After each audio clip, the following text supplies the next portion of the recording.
We're coming closer into a one-on-one type of training. We began with lectures, which events where one person can transmit to many people a lot of knowledge in a short time. We've looked at demonstrations where relatively few people are still dealing with the one trainer.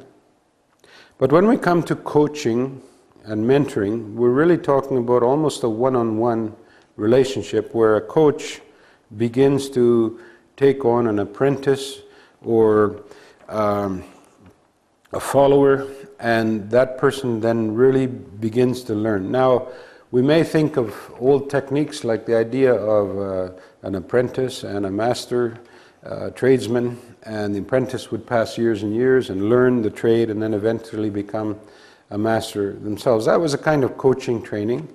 It might have been going on for more than one apprentice at the same time, depending on the master, or it might have been only one.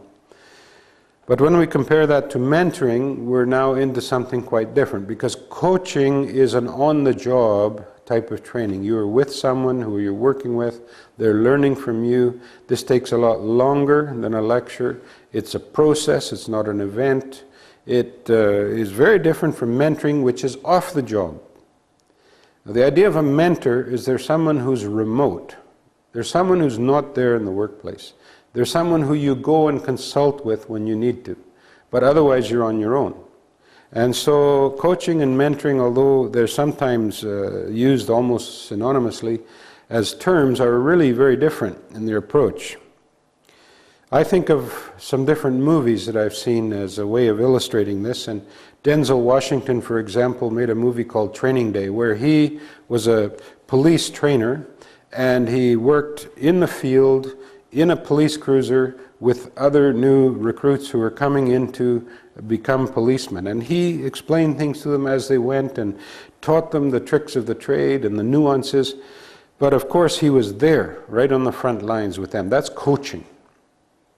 When I compare that to a movie that Sean Connery made, for example, called Finding Forrester. Forrester was an American writer and author who lived up in an apartment. He was something of a recluse. And through the story of this movie, he established a relationship with a young man who was African American, but who had struggles in his life. Now, basically, whenever that young man needed to, he went to see the recluse, Sean Connery, away in his apartment, and they would have long conversations about these issues and events in the young man's life. And it's a very different kind of relationship. Sometimes months would pass without any contact between these two, and that's what we consider a mentor. Discipling is an old-fashioned, a kind of learning or education that we see in history in particular, before really schools and textbooks and modern techniques were made. But it was a very intense type of learning that was where one person, like Jesus, for example, had a number of disciples, and he worked with them over a long period of time. He corrected them, he explained things to them, he taught them, and that would be a kind of coaching.